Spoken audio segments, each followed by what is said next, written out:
उम्मीद है आप सब बहुत अच्छे होंगे, बहुत बढ़िया होंगे और मैं भी ठीक हूँ। तो आज हमारा एक नया टॉपिक है नियोजन, प्लानिंग, और ये पीटी और मेंस दोनों के रिगार्डिंग इंपॉर्टेंट है। ठीक है, तो ध्यान से सुनिएगा, ध्यान से समझिएगा। जहां आपको जरूरत पड़ेगी मैं बोर्ड का यूज करूंगी। ठीक है, बट आप पहले सुनिएंगे मुझे, फिर मैं आपको बोर्ड में समझाऊंगी ताकि आप और अच्छे से समझ जाएं। तो हम जानेंगे कि नियोजन क्या है, इसकी आवश्यकता क्यों पड़ी, इसका उद्देश्य क्या है, योजना आयोग नीति आयोग में अंतर क्या है, इनकी समीक्षा पढ़ेंगे, इनका मूल्यांकन पढ़ेंगे, सारी चीजें डिटेल से पढ़ेंगे। ठीक है, तो चलिए शुरू करते हैं आज की क्लास।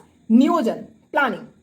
हम जानते हैं कि आजादी के बाद भारत में जो संसाधन थे वो क्या थे, बहुत सीमित थे। कौन सा संसाधन? भौतिक संसाधन। प्राकृतिक संसाधन तो प्रचुर मात्रा में थे। प्राकृतिक संसाधन आप जानते हैं, जल थल वायु जो है हमारे प्राकृतिक संसाधन है, यानी मिट्टी तो थी, लेकिन अब किसानी करने के लिए, खेती करने के लिए जो इंफ्रास्ट्रक्चर होते हैं वो नहीं थे, जो नवीन तकनीकी थी वो नहीं थी, यानी धन का अभाव था। ठीक है, तो प्राकृतिक संसाधन प्रचुर मात्रा में थे आजादी के बाद, लेकिन भौतिक संसाधन प्रचुर मात्रा में नहीं थे, वो सीमित थे। तो सरकार के सामने ये चुनौती थी क्या, कि हमें अपने इन सीमित संसाधनों का, जो हमारे पास सीमित भौतिक संसाधन है, उनका सीमित समय में कुशलतम उपयोग करके अधिकाधिक उद्देश्य, कैसे उद्देश्य? आर्थिक, राजनैतिक, पर्यावरणीय इत्यादि जो उद्देश्य है उनकी हम क्या करें, प्राप्ति करके समृद्धि दर को बढ़ाएं, समृद्धि दर को बढ़ाएं। इसके लिए जो नीति अपनाई गई, जो रणनीति अपनाई गई, उसको बोला गया नियोजन। आप समझे? जो हमारे पास, सरकार के पास, देश में जो सीमित संसाधन थे, उन सीमित संसाधनों को, जो सीमित संसाधन थे, उन सीमित संसाधनों को सीमित समय में कुशलतम उपयोग करके अधिकाधिक उद्देश्यों की प्राप्ति करके समृद्धि दर में वृद्धि करना, इसके लिए जो योजना बनाई गई, जो रणनीति लाई गई, जो रणनीति अपनाई जाती है, जो रणनीति, जो स्ट्रैटेजी अपनाई जाती है, उसको बोला जाता है नियोजन, प्लानिंग। ठीक है, तो जो नियोजन है, जो प्लानिंग है, जो आर्थिक नियोजन है, तो भारत में सबसे पहले जो नियोजन अपनाया गया उसको बोला गया आर्थिक नियोजन। जो नियोजन अपनाया गया उसको आर्थिक नियोजन कहा गया, जो पंचवर्षीय योजनाओं के आधार पर, यानी पंचवर्षीय योजनाओं का आधार बनी, पंचवर्षीय योजनाओं पर आधारित थी। भारत में जो सबसे पहले नियोजन अपनाया गया उसे आर्थिक नियोजन कहा गया। ठीक है, जो पंचवर्षीय योजनाओं पर आधारित थी। और नियोजन की जो अवधारणा है, जो आर्थिक नियोजन की अवधारणा है, यानी जो नियोजन की जो अवधारणा है हमारी, वो कहां से लिया गया? यूएसएसआर से, पूर्व सोवियत संघ से लिया गया। भारत में नियोजन संविधान में समवर्ती सूची का विषय, तो हमारा नियोजन हुआ। अब हम थोड़ा नियोजन का इतिहास जानते हैं कि इसका इतिहास क्या है। ये पीटी के रिगार्डिंग इंपॉर्टेंट है, कभी मैचिंग के लिए आपसे पूछ ले। ठीक है, तो थोड़ा पता होना चाहिए। तो पहला पॉइंट, 1934 में, 1934 में एम विश्वेश्वरैया द्वारा एक पुस्तक प्रकाशित की गई जिसका नाम था plan economy for India. Plan economy for India यानी भारत के लिए आर्थिक नियोजन।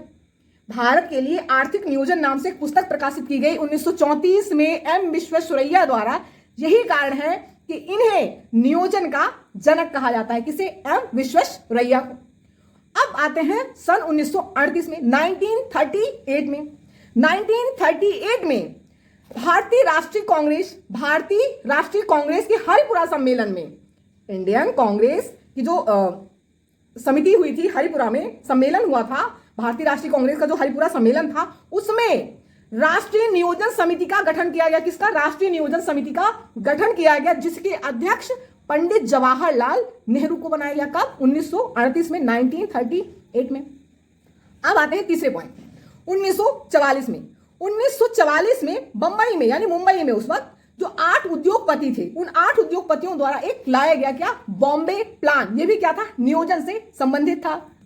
वहीं 1944 में, 1944 में एक और घटना होती है, श्रीमन नारायण द्वारा गांधीवादी प्लान बनाया गया।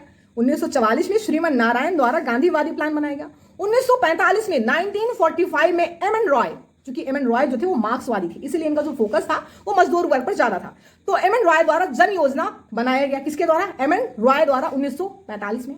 1950 में जयप्रकाश नारायण द्वारा सर्वोदय प्लान बनाया गया।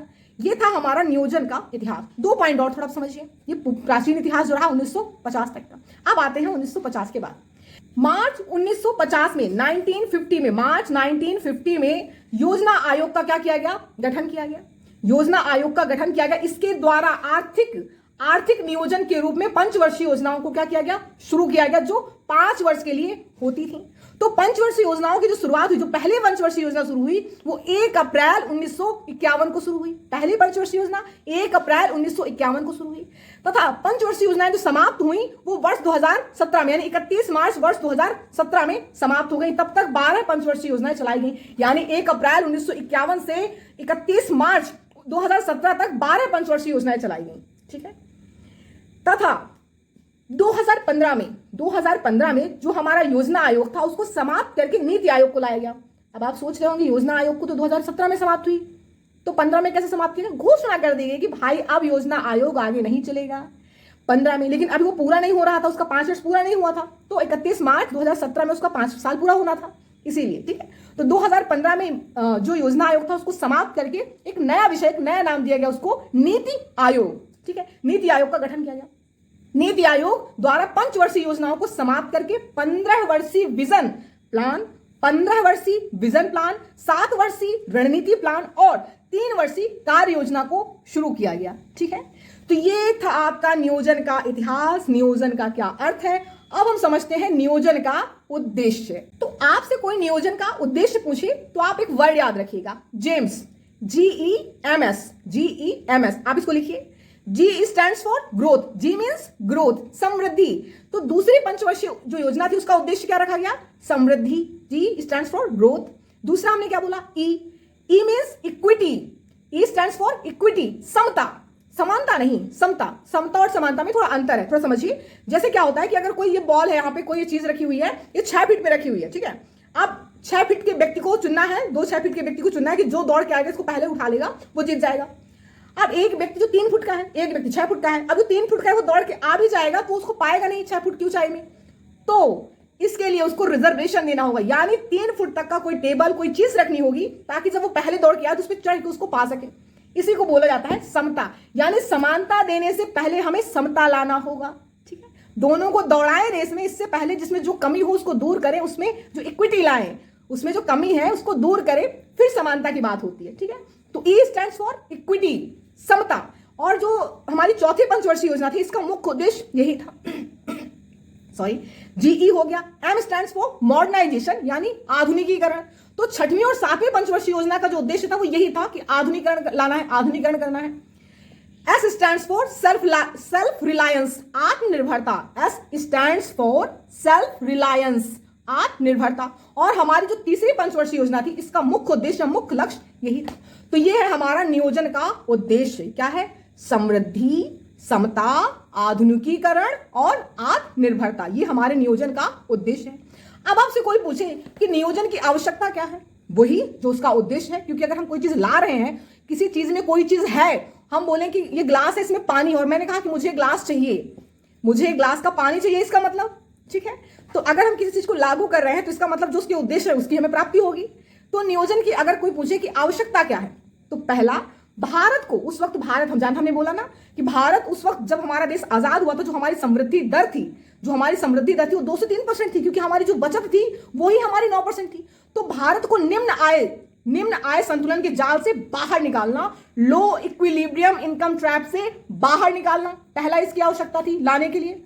दूसरा इसकी आवश्यकता क्या थी कि देश में जो सीमित संसाधन उपलब्ध थे उनका कुशलतम उपयोग करके क्या करना, समृद्धि दर को बढ़ाना, समृद्धि दर में क्या करना, विकास करना, ये हमारा दूसरा उद्देश्य था। और तीसरा जो हमारा उद्देश्य था, रोजगार में वृद्धि करना, आय की असमानता को कम करना। अभी जो हमने तीनों चीज बताई, इनको आप बोर्ड में थोड़ा समझिए और अच्छे से आपको समझ में आएगा। तो पहली आवश्यकता हमने क्या बोला कि भारत को निम्न आय संतुलन जाल से बाहर निकालना, लो इक्विलिब्रियम इनकम ट्रैप से बाहर निकालना। देखिए कैसे, देखिए अगर बचत होगी, ठीक है, हमारी अगर बचत ज्यादा होगी तो हम क्या करेंगे, निवेश ज्यादा करेंगे, यानी बचत ज्यादा तो निवेश होगा, निवेश में वृद्धि होगी, निवेश में वृद्धि मतलब उत्पादन क्षमता में वृद्धि, उत्पादन क्षमता में वृद्धि मतलब हमारा उत्पादन बढ़ रहा है, उत्पादन बढ़ने का मतलब जीडीपी बढ़ रहा है, जीडीपी बढ़ने का मतलब समृद्धि दर बढ़ रहा है, समृद्धि दर बढ़ने का मतलब फिर बचत बचेगी, फिर निवेश होगा, फिर उत्पादन होगा, उत्पादन क्षमता होगी, फिर उत्पादन होगा, फिर जीडीपी, फिर समृद्धि दर। ठीक है, अगर इसको आप उल्टा करिए, बचत अगर कम हो तो क्या होगा, निवेश भी आप कम करेंगे। भाई आप सेविंग नहीं कर पाएंगे ज्यादा, अपने जीवन में देखिए, अगर आपकी सेविंग नहीं होगी तो आप कहां निवेश कर पाएंगे ज्यादा। तो बचत कम होगा तो निवेश कम होगा, निवेश कम होगा तो हम इंडस्ट्रीज, जितने भी उत्पादन चीजें होती है उनमें हम निवेश नहीं करेंगे, तो हमारी उत्पादन क्षमता क्या होगी, गिर जाएगी। उत्पादन क्षमता गिरने का मतलब है हमारा उत्पादन गिर रहा है, और हम जानते हैं कि उत्पादन रोजगार दे रहा है, तो उत्पादन गिरने का मतलब रोजगार गिर रहा है, यानी जीडीपी गिर रही है, यानी समृद्धि दर कम हो रही है। तो इस प्रकार निम्न आय संतुलन का जो जाल बन जा रहा है, निम्न आय संतुलन, उससे बाहर निकालने का काम करता है। ठीक है, ये नियोजन की आवश्यकता पड़ी, इसको बाहर निकालना, इसके लिए प्लान बनाना। ठीक है, और हम जानते हैं कि आजादी के बाद भारत का जो सकल बचत दर था कितना था, 9%। ठीक है, यानी जो समृद्धि दर थी कितनी थी, 2 से 3%। अगर हम वर्तमान में देखें तो हमारा जो सकल बचत दर है कितना, हमारा 30.7% के आसपास है। ठीक है, 13.7 के आसपास है, जबकि आजादी के समय सकल बचत दर 9% थी और समृद्धि दर कितना था, 2 से 3% के बीच में थी। यानी इतनी कम बचत होती थी। यही कारण था कि हमारी समृद्धि भी अच्छी नहीं थी। इसी कारण जो प्रोफेसर राजकृष्णन थे, इन्होंने हिंदू वृद्धि दर का नाम दिया, क्योंकि उस वक्त हिंदुओं की जो आबादी थी वो भी 2 से 3% की रेट से बढ़ रही थी, तो उन्होंने इसको नाम दे दिया हिंदू वृद्धि दर। ठीक है, जो समृद्धि दर थी उस वक्त आजादी के बाद, उसको प्रोफेसर राजकृष्णन ने इसको हिंदू वृद्धि दर का नाम दे दिया। दूसरा, हमने कहा कि देश में उपलब्ध सीमित संसाधनों को कुशलतम उपयोग के लिए नियोजन की आवश्यकता पड़ी। देश में उपलब्ध सीमित संसाधनों के कुशलतम उपयोग के लिए नियोजन की आवश्यकता पड़ी। अब देखिए, हमारे पास संसाधन उपलब्ध है, ठीक है, लेकिन ये संसाधन कैसे हैं, सीमित हैं। अब हमारे पास 2 ऑप्शन है, या तो हम इसको निजी क्षेत्र को दे दें या फिर सरकार इसे अपने हाथों में ले ले। निजी क्षेत्रों में देने से फायदा है क्या है, क्योंकि इनके पास, निजी क्षेत्रों के पास प्रबंधन क्षमता और तकनीकी दक्ष होते हैं, इनके पास अच्छा प्रबंधन होता है और ये तकनीकी दक्ष होते हैं। इससे जो वृद्धि दर है, जो समृद्धि दर है, वो हमारा क्या होगा, तेजी से बढ़ेगा। जो हमारा समृद्धि है वो क्या बढ़ेगा, तेजी से बढ़ने की संभावना है, यानी लाभ बढ़ेगा। लेकिन लाभ का क्या हो जाएगा, संकेंद्रण होगा। लाभ का संकेंद्रण होगा। भाई, प्राइवेटाइजेशन होने का मतलब लाभ का संकेंद्रण होना।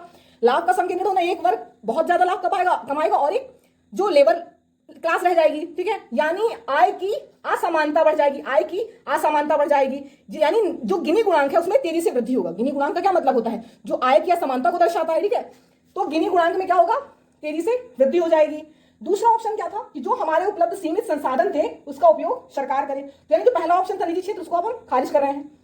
दूसरा ऑप्शन था जो सीमित संसाधन, उसको उपयोग क्या करे, सरकार करे। अगर सरकार इसका प्रयोग करे तो सरकार कैसे करेगी, नियोजन के द्वारा। भाई, प्लानिंग होनी चाहिए, रणनीति होनी चाहिए कि हम कैसे करें। जैसे अपने रियल लाइफ में आपकी रणनीति होती है ना, कि जितने भी आपके पैसे होते हैं कि रूम का किराया कितना देना है, खाने में कितना, किताब में कितना, घूमने में कितना, हर चीज की आप प्लानिंग बनाते हैं। और आप अपनी जो प्लानिंग होती है, जो आपका मेन्यू होता है, जो आपका जो टेबल होता है, उससे आप निर्धारित कर पाते हैं कि मुझे कहाँ खर्च करना है, कहाँ नहीं खर्च करना, कौन सा मेरे लिए सबसे जरूरी है, किसको आप पहले प्राथमिकता देंगे, किसके तहत होता है, आपकी रणनीति के तहत होता है। तो इसका प्रयोग करने के लिए सरकार को क्या करना होगा, नियोजन द्वारा इसका प्रयोग करेगी। यानी जो सीमित संसाधन है, अगर सरकार इसका प्रयोग करेगी तो समृद्धि दर में वृद्धि हो रही है, समृद्धि दर में वृद्धि होगी यानी लाभ होगा। तो जो विकास होगा वो कैसा होगा, समावेशी विकास होगा।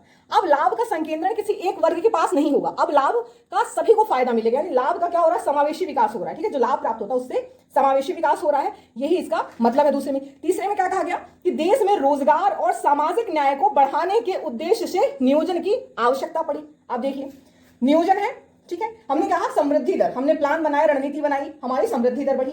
समृद्धि दर बढ़ने का मतलब हमारा जीडीपी बढ़ा, जीडीपी बढ़ने का मतलब हमारा उत्पादन बढ़ा, यानी रोजगार बढ़ा, यानी आय बढ़ी, यानी आय की असमानता क्या हुई, कम हुई, आय की असमानता कम हुई और सामाजिक न्याय बढ़ रहा है।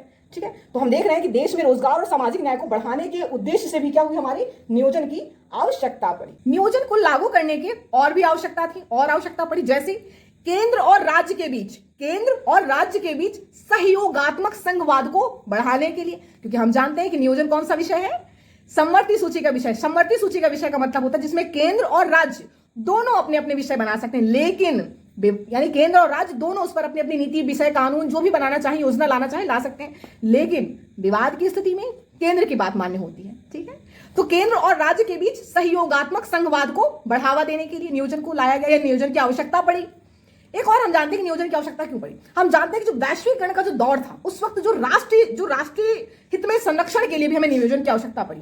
वैश्वीकरण के दौर में राष्ट्रीय हित संरक्षण के लिए भी नियोजन की आवश्यकता पड़ी।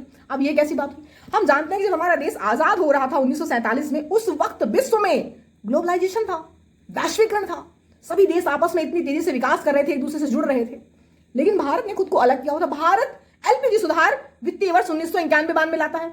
लिबरलाइजेशन, प्राइवेटाइजेशन, ग्लोबलाइजेशन भारत में कब आया, 1991-92 में। यानी जो बाहर के जो विदेशी उद्योग थे बड़े बड़े, भारत उनको अंदर आने की अनुमति नहीं देता था। क्यों नहीं देता था भारत? क्योंकि भारत जो था, भारत के जो उद्योग थे वो अल्प विकसित थे, शैशवावस्था में थी, इन्फेंट स्टेज में थे। शैशव मतलब इन्फेंट स्टेज में थे, और भारत चाहता था ये समृद्ध हो जाए, ये विकसित हो जाए, भारत का जो उद्योग है वो खड़ा तो हो पहले। अगर ये बाहर के जो विकसित उद्योग हैं, जो बड़ी बड़ी कंपनियां हैं, अगर अंदर आ गई तो भारत के उद्योग तो नष्ट हो जाएगा, और ये हम पहले भी देख चुके थे। इसी डर से भारत एलपीजी सुधार को नहीं लाता था। लेकिन हमने जाना कि 1991-92 में एलपीजी सुधार लाना पड़ा और रुपए का मूल्यह्रास करना पड़ा हमें 5 ईयर प्लान को लागू करने के लिए, है ना।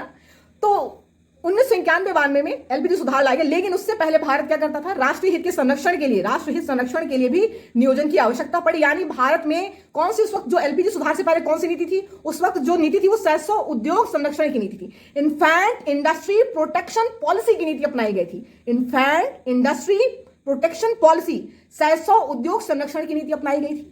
ठीक है, तो ये थे नियोजन की आवश्यकता। हालांकि बाद में पॉलिसी हम देखते हैं, ये जो शैशव उद्योग संरक्षण की जो नीति थी वो सफल नहीं हुई। यानी भारत सरकार इतना सहयोग देती थी, पीछे खड़ी रहती थी, लेकिन जैसे ही एलपीजी सुधार लागू हुआ और बाहर की कंपनियां देश में आई तो भारत के उद्योग धराशायी हो गए।